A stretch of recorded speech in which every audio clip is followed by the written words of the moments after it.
O Senhor esteja convosco. Ele está no meio de nós. Proclamação do Evangelho de Jesus Cristo segundo Lucas. Glória a vós, Senhor. Naquele tempo, Jesus, cheio do Espírito Santo, voltou do Jordão, e no deserto ele era guiado pelo Espírito. Ali foi tentado pelo diabo durante 40 dias. Não comeu nada naqueles dias e depois disso sentiu fome. O diabo disse então a Jesus: Se és filho de Deus, manda que esta pedra se mude em pão. Jesus respondeu: A Escritura diz, não só de pão vive o homem. O diabo levou Jesus para o alto, mostrou-lhe por um instante todos os reinos do mundo e lhe disse: Eu te darei todo este poder e toda a sua glória, porque tudo isso foi entregue a mim e posso dá-lo a quem eu quiser. Portanto, se te prostrares diante de mim em adoração, tudo isso será teu. Jesus respondeu: A Escritura diz, adorarás o Senhor teu Deus e só a Ele servirás. Depois o diabo levou Jesus a Jerusalém, colocou-o sobre a parte mais alta do templo e lhe disse: Se és filho de Deus, atira-te daqui abaixo, porque a Escritura diz, Deus ordenará aos seus anjos a teu respeito para que te guardem com cuidado. E mais ainda, eles te levarão nas mãos para que não tropeces em alguma pedra. Jesus, porém, respondeu: A Escritura diz, não tentarás o Senhor teu Deus.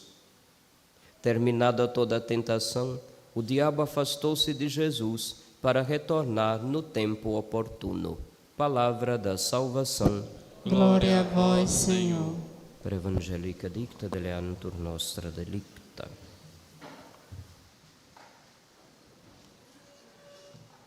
Filhos, começamos desde a última quarta-feira a nossa quaresma. O período de 40 dias em que subimos com Jesus a Jerusalém. Ali ele passa pela traição, pelo julgamento, condenação, tortura, morte e ressurreição.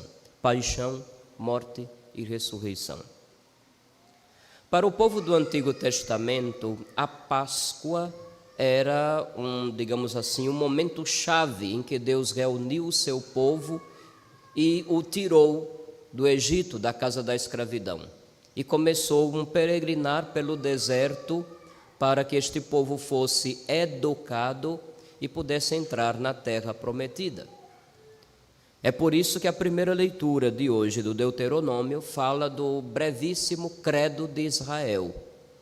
Nós éramos nada, e o Senhor olhou para nós, se interessou por nós, nos libertou da escravidão, nos tirou de lá, nos conduziu, nos deu sua lei, nos colocou nesta terra. Por isso que hoje eu venho agradecer.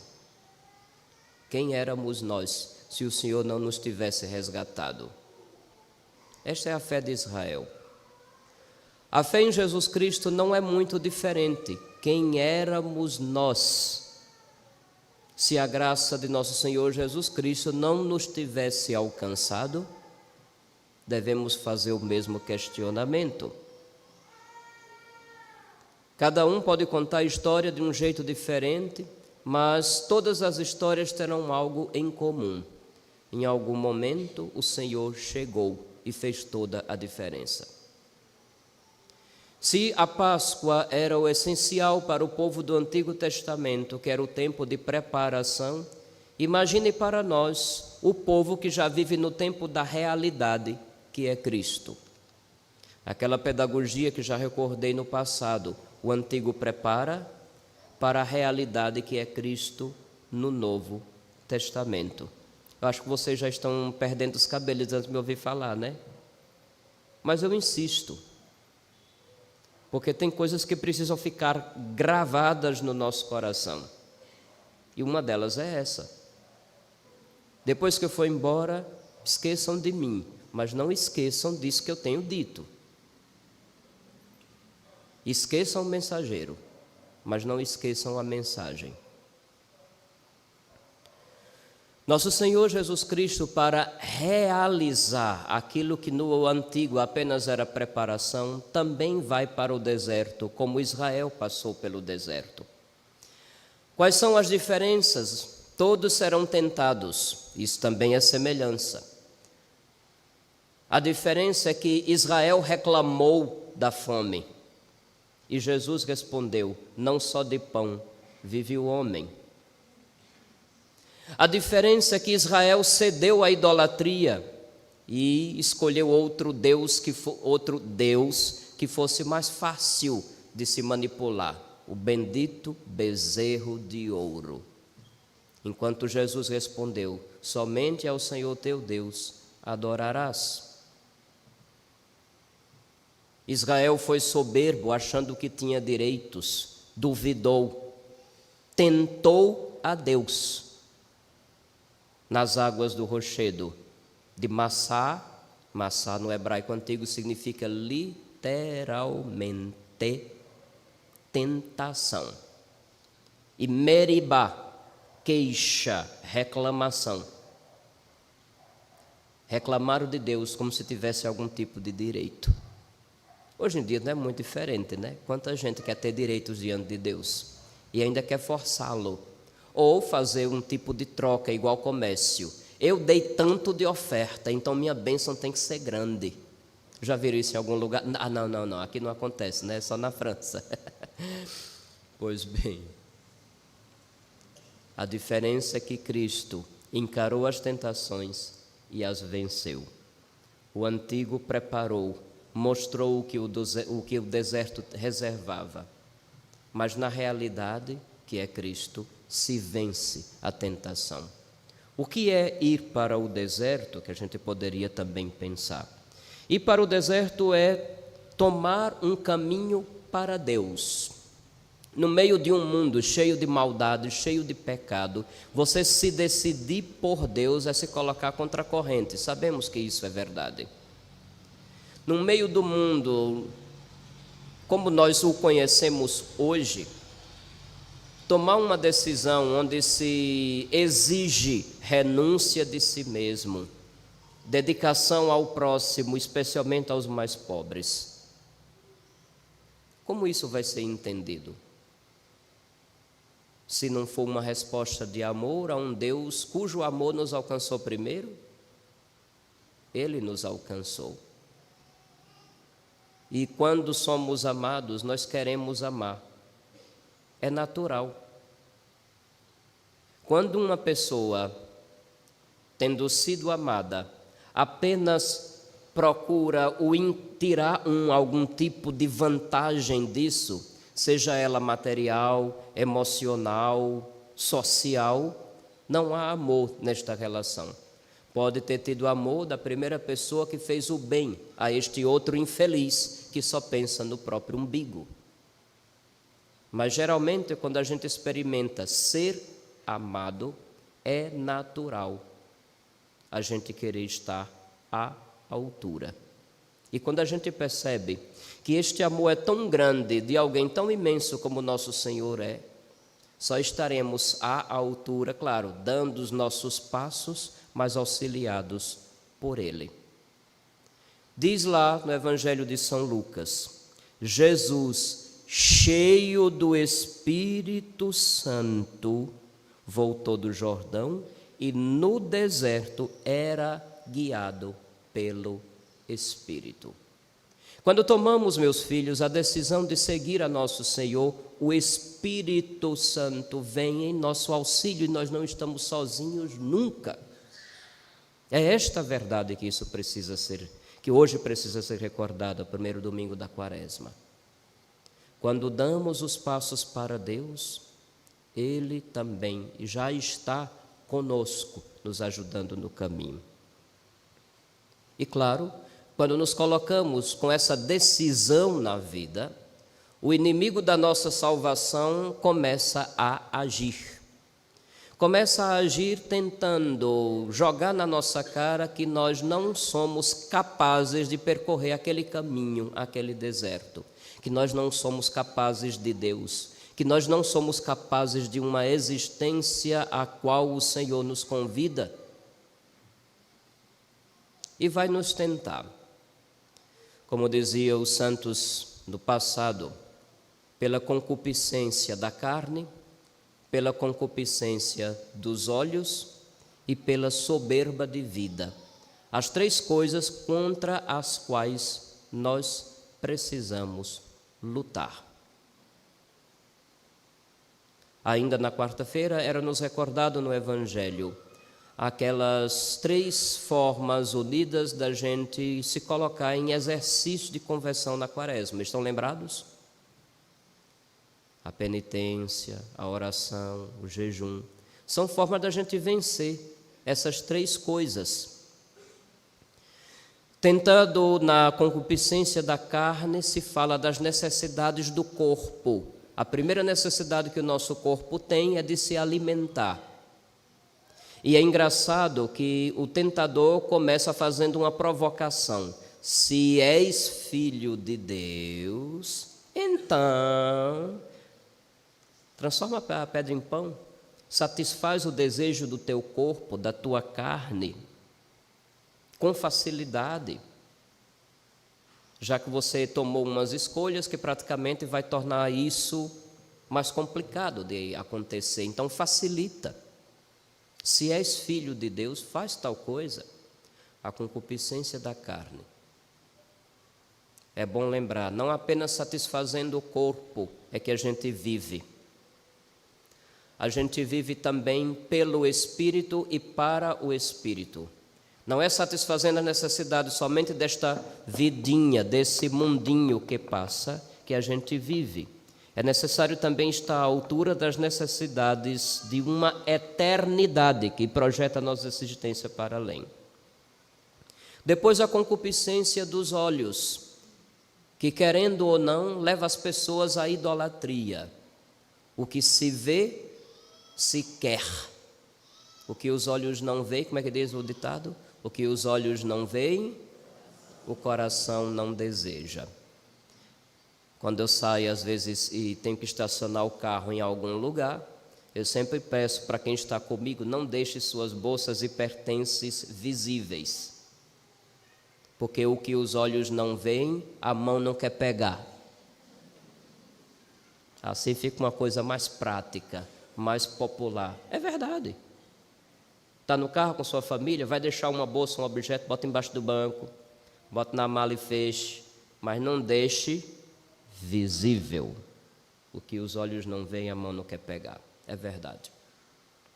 A concupiscência dos olhos acontece aqui quando o tentador mostra as riquezas do mundo. Tudo isso pode ser teu. Primeiro enchem os olhos. Depois, enchendo os olhos, enchem-se as ideias de como conseguir aquilo. Depois se procura encher os bolsos, os cofres. E depois se procura esnobar, humilhando os que não têm. A concupiscência dos olhos vai por aí. Sempre leva à idolatria, sempre leva a pessoa a adorar a coisa ou o que possibilitou possuir a coisa. A pessoa idolatra o dinheiro, por exemplo, sem se dar conta. Ou, quem sabe, outras pretensas forças sobrenaturais que ajudaram a conseguir aquilo tudo. Por diversos meios, pode ter sido uma superstição, pode ter sido algum tipo de magia que se buscou, algum tipo de pacto oculto com alguém, só Deus sabe quem. Mas vocês estão imaginando, que tem gente olhando, fazendo cara assim, quando eu falei. Quantas vezes a gente já escutou falar que fulano alcançou dinheiro e fama porque fez um pacto com coisa ruim. Já ouviram essas histórias? Não, isso é só fantasia, né? Isso não existe não, né? É só fantasia. Agora, não era fantasia a figura lá matando uma criança num ritual satânico. Aquilo não foi fantasia. A criança existia e foi morta. Não foi fantasia o assassinato de uma certa religiosa no determinado lugar lá no norte do país. Ela realmente foi morta. A concupiscência dos olhos cega a pessoa e começa a enxergar a divindade onde não há divindade, só para se ter o que os olhos viram e o coração desejou. Continua o tentador, leva o Senhor para uma parte alta do templo e diz: pula, os anjos não vão te proteger. A soberba de vida, eu me achar a tal ponto de poder dizer àquela montanha: saia. Deus pode. E ele mesmo disse que quem tivesse fé do tamanho de um grão de mostarda também haveria de conseguir. Mas nunca é demais recordar que a verdadeira fé do tamanho do grão de mostarda, ela é sempre humilde, ela nunca é arrogante. Ela nunca se acha com a capacidade para fazer tal ou qual coisa. Muitos santos, de que eu conheço a história, eram os primeiros a ficar surpreendidos quando se deparavam com um milagre que Deus fazia através da oração deles. Tem um filme, por exemplo, é porque vocês só conhecem um dos filmes da vida de São Pio de Pietrelcina, que fala da luta dele contra o demônio. Mas tinha outro que se concentrou bastante nas obras de caridade com os pobres, especialmente o hospital, onde tem uma cena interessante. Padre Pio estava no confessionário, estava para sair, quando se aproximou dele uma mãe com a filha de óculos escuros. Perguntou qual era o nome, disse: eu quero ver seus olhos. E a mãe ficou preocupada, porque a menina tinha vergonha de mostrar, porque os olhos eram um pouco fundos, porque ela era cega. Tire os óculos, eu quero ver seus olhos. E a mãe ficou um pouco constrangida, mas no meio do constrangimento tirou os óculos. No que tirou os óculos, a menina olhou para ele, arregalou os olhos que já não estavam tão profundos e disse assim: você é engraçado. A menina passou a enxergar. E o próprio Padre Pio ficou assustado. Quando o povo começou a gritar: milagre, milagre, milagre, ele escapuliu. Não quis saber o que se dizia e tudo mais. Eram os primeiros a bater a mão no peito e dizer: Senhor, tenha misericórdia, sou um pecador. A verdadeira fé não vai querer fazer um show. Eu acho ridículo quando alguns fazem certos programas chamados de show da fé. Não é assim? Não, a fé não é um espetáculo. A fé é uma atitude humilde de quem sabe quem é diante de Deus. A soberba de vida, a fama fácil, o aplauso, o fazer com que as pessoas admirem-se e temam e submetam-se. Esse jogo de poder é antigo.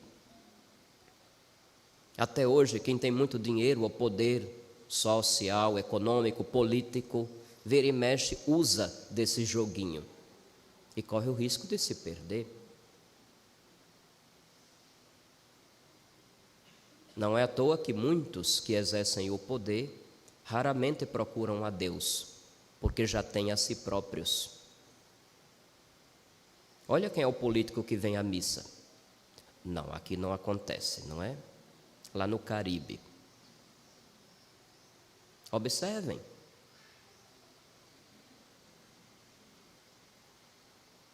Concupiscência dos olhos, ou da carne, perdão, satisfazer os desejos do corpo. Concupiscência dos olhos, a ganância de possuir as coisas que os olhos veem e querem de qualquer jeito, e por conta disso cometem idolatria. E a soberba de vida, quando a pessoa se acha o tal que acha que tem direitos diante de Deus. Não tentarás o Senhor teu Deus. Jesus responde às 3 tentações com a palavra de Deus. E é bom lembrar, tem uma hora que o diabo também usa a palavra de Deus para tentar a figura. Ele usa aquele salmo que muitos de vocês, acredito que depois de eu ter dito tantas vezes, vocês já desistiram, não é? Muita gente não procura conhecer a palavra, não procura meditar, não conhece a doutrina, não reza, mas tem lá a Bíblia perto da porta de saída, aberta sempre na mesma página. Às vezes, uma vez por ano, muda para outra, sempre no Salmo 90. Nas versões protestantes é o Salmo 91. Aí leem aquele salmo como se fosse uma fórmula mágica, porque ouviram dizer que fulano lia o salmo todo dia e nenhum inimigo atingia, ficava até invisível. Já ouviram essas coisas?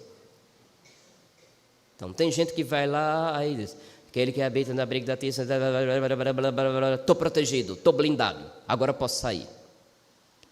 A impressão que dá é que perto da porta do inferno também tem uma Bíblia aberta na mesma página, porque o diabo decorou e foi com as palavras deste salmo que ele tentou Jesus. E de novo repetiu, se és filho de Deus. É engraçado, né? Essa fórmula de fazer essa provocação, ela sempre volta de um jeito ou de outro, não só na vida de Jesus, mas também na nossa. Já perceberam? Quando o diabo quer fazer acreditar que a gente tem direitos diante de Deus, aí fica jogando a mesma fórmula. Você não é filho de Deus? Você não vai sempre à igreja? Você não está lá pegando na barra da roupa do padre o tempo inteiro? Você não é do tipo que paga os seus dízimos e oferta tudo em dia? Aí fica colocando essa coisa como se você tivesse direito a ser o tal ou a tal. O diabo não é muito criativo nas tentações. As fórmulas sempre se repetem, porque ele sabe como é o ser humano. Se és filho de Deus, então me prove, faz tal coisa. Deus não disse que ia lhe proteger? Então, bora, quero ver. Você não vai tanto à igreja? Por que quem anda fazendo as coisas desse jeito, para botar a gente lá para baixo, né? Se vai tanto à igreja, devia ser assim, devia ter tal coisa, não devia estar passando necessidade. Não é tão religioso, então. Já ouviram isso em algum lugar? Na França é muito comum esse tipo de provocação. Acredito que aqui não seja muito diferente. Então, o diabo continua repetindo os mesmos métodos. E a gente, às vezes, é tão besta que acaba cedendo, mesmo sabendo como é que ele costuma fazer. Aprenda de nosso Senhor. Conhecendo, procurando conhecê-lo e procurando conhecer-nos. E não tem como conhecer a Deus se não conhecer sua palavra. Ele sempre nos fala. Às vezes, somente ler a Bíblia pode nos colocar em certas situações em que a gente vai dar ouvidos também à voz do tentador, se achando nesses direitos. Mas à medida que a gente escuta aquela palavra anunciada, como a igreja tem feito por 2 milênios, isso ajuda a entender o significado das coisas. Nos dá pistas de como tomar novas atitudes a partir do que aprendemos com Jesus e que foi ensinado ao longo desses séculos. O que a igreja ensinou da palavra de Deus formou os santos. Aqueles que atualizam, digamos assim, o que Cristo viveu no mundo de hoje. Santo ou santa é isso, é alguém que aprendeu com Jesus e começa a praticar hoje o que já há 2000 anos atrás era ensinado e que foi ensinado ao longo desse tempo. A palavra está perto de ti, em tua boca e em teu coração. Quem éramos nós? Israel era um povinho de escravos. Conosco é diferente? A escravidão de tantas mentalidades maléficas, pecaminosas, maldosas, que nossa família possa ter transmitido para nós em forma de uma compreensão do mundo e de tudo completamente torta e que tem atrapalhado bastante a nossa vida até hoje. Não é à toa que São Paulo Apóstolo, quando fala de conversão, usa a palavra metanoia, que é mudar a mentalidade, a compreensão de mundo, a compreensão de tudo que a gente tem. Quem éramos nós, se não nos tivesse salvo nosso Senhor? Quem seríamos nós, se não tivéssemos aprendido com Ele a viver.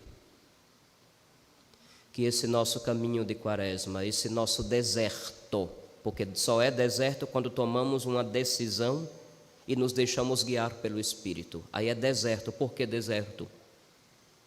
Porque vamos nos colocar no lugar da prova. Vamos nos colocar na contracorrente do resto do mundo. Vamos começar a ser, não como qualquer um, mas como Ele. E querendo ou não, isso vai nos colocar em situações, digamos assim, literalmente de choque com o resto do mundo. Quando eu digo com o resto do mundo, esse choque já pode começar dentro de casa, viu? Você veio à missa. Quem ficou em casa? Por que ficou em casa? Você veio à missa. Seus vizinhos vieram? Você veio à missa. E até o seu colega de trabalho que mora na mesma cidade, bem pertinho, talvez só no bairro vizinho, e que se diz católico, não veio.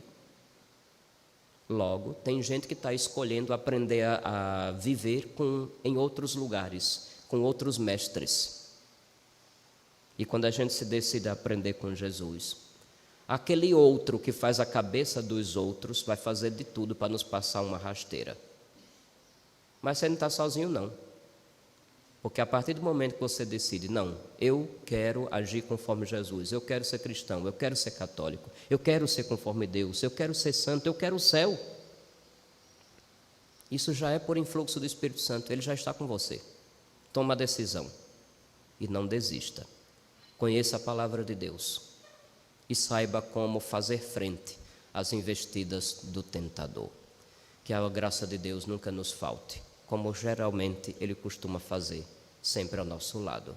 Louvado seja nosso Senhor Jesus Cristo.